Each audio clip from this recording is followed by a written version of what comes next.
Hey guys, welcome back to another Ignite. Thank you so much for joining me every single day.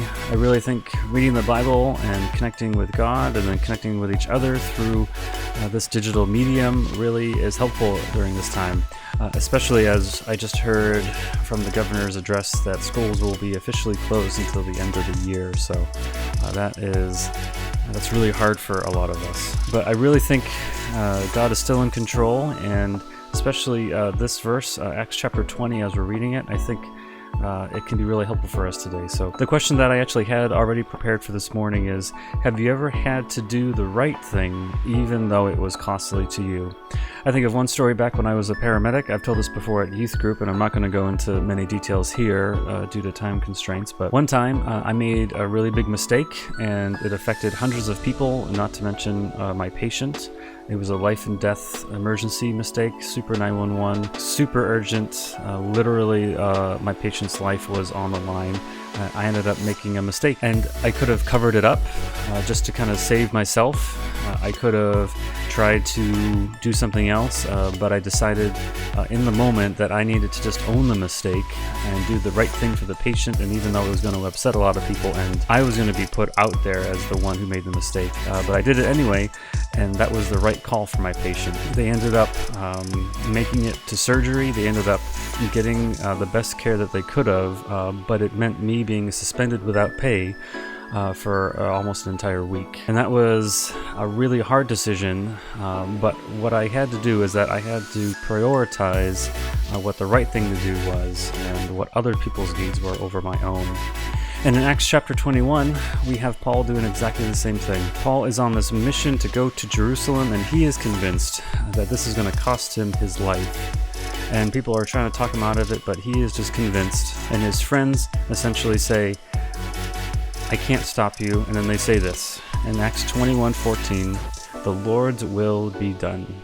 And what is happening here is that they're prioritizing what God would want, what others would need, more than our own desires or comforts or even our own needs. And that's really hard, and I think that's exactly what we're experiencing right now.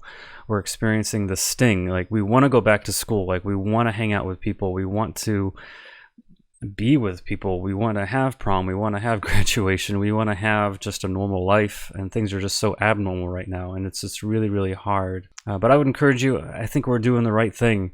I know there's a lot of debate back and forth, and in the news, some people really disagree with that. I know it's really hard, but I think this is one of those times where we just have to obey what the governor and his office is saying, and we just have to do our best to deal with it, and we have to prioritize other people's needs above our own, other people's desires above our own.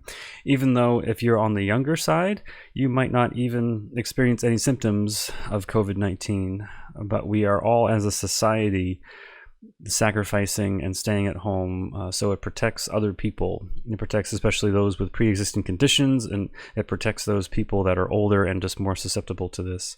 It also protects those people in the hospital.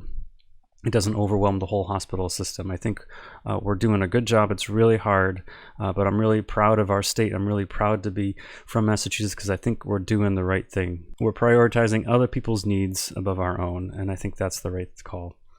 And so I really hope that this devotional is encouraging, and it gives you hope in the midst of this bad news and this awful, awful situation. But especially as we're serving God and trying to serve others and love and care for others, I think He'll give us a peace. Especially as we trust Him more, we're going to have more joy. We're going to have more hope the more we connect with God and the more we try and serve others. Thank you so much for joining me every day, Monday through Friday, here at 4:30.